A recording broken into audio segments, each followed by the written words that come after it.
நாமம் ஜபித்தலை விட 1000 கோடி மடங்கு வலிமையானது அந்த நினைவில் இருத்தல். ஏன்னா இதெல்லாம் ஒரு இடத்துல தடுமாறிடும்.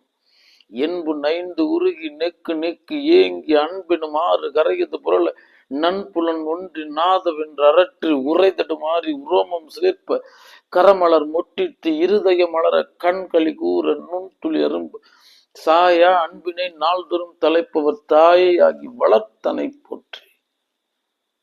எத்தனை பெரிய உத்தமமான சுகத்தை தொலைத்துட்டோம் இந்த எந்திர இயல் வாழ்க்கையில.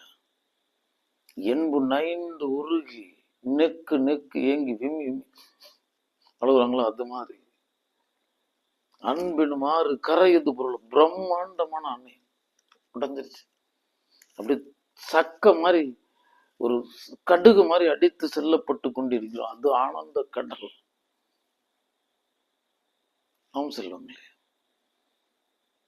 நன்புலன் ஒன்றி நாத வென்று அரற்றி உரை தடுமாறி எவ்வளவு நேரம் போயிட்டு அதெல்லாம் ஒரு இடத்துல ஓய்வு எடுத்துரும்.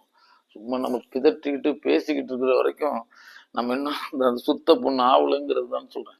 நீங்க அந்த ஸ்தலத்துக்கு போயிட்டீங்கன்னா உரை தடுமாறும், உரோமம் சிலிர்க்கும், கரமலர் மொட்டித்து போயிடும். இப்படி கும்பிட மாட்டீங்க, அது மொட்டிடும்.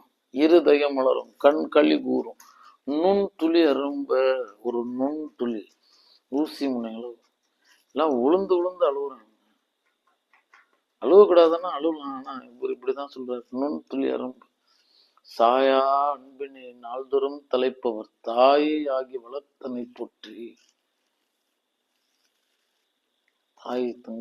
தாயை தந்த தங்கம், தாயை தந்த தாய், தாயும் மாணவன்.